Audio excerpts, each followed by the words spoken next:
Futur pilote de réserve McLaren et champion en titre de F3 Europe, Lando Norris a signé le meilleur temps de la première séance qualificative du Grand Prix de Macao avec quasiment une seconde d'avance.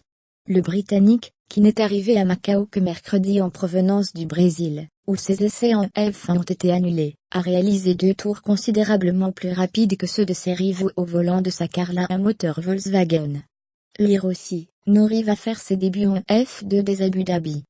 Norris a signé le meilleur temps absolu, avec près d'une seconde d'avance dans le difficile secteur vallonné, mais a reconnu qu'une grande partie de cet avantage était due au fait qu'il était équipé de 2 pneus neufs après le 3e drapeau rouge d'une séance chaotique, comme la plupart de ses coéquipiers. La majorité des pilotes aux avant-postes ont préféré économiser leurs pneus pour plus tard, avec 14 Yokohama alloués à chaque voiture pour le week-end entier. Or, les gommes japonaises se dégradent relativement vite. La plupart ont donc conservé leur train de pneus des essais libres, où Sergio Sette Camara avait emmené un triplé de motopark. Mon pilotage a été légèrement affecté par le graining, donc je me fixais une fausse limite, déclare Norris, mais en pneus neufs, c'était très différent. C'est assez dur de savoir quel est notre rythme par rapport aux autres. Quand le moment viendra d'avoir 4 pneus neufs, ce sera la première fois que l'on verra le véritable rythme de tout le monde. Bien que satisfait des qualifications, je ne peux l'être que dans une certaine mesure pour l'instant.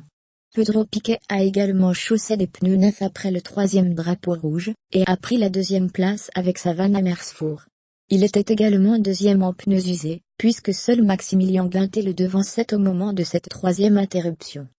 Bunté a justement bien rebondi avec la 3e place, suite aux problèmes techniques rencontrés sur sa Prema en essai libre. L'Allemand a piloté de façon spectaculaire, et est leader de ceux qui sont restés en gommes usées. Dantic Tom a signé une belle 4e place pour Motopark, même si le jeune pilote Red Bull, et son coéquipier Joel Eriksson, 5e, ont souffert parce qu'il manquait quelque peu de carburant, et n'ont donc pris la piste que tard après la 3e interruption. L'accident de Joan Darrivala, Carlin, dans San Francisco Ban a provoqué un 4e et ultime drapeau rouge, avec moins de 2 minutes restant au compteur. Tom et Eriksson n'avaient pas encore signé de chrono, dans cette dernière partie de séance. Yusuke Kiguchi, vétéran du Grand Prix de Macao, a obtenu une impressionnante 6e place pour BMAX Racing, devançant la Prema de Callum Ilott.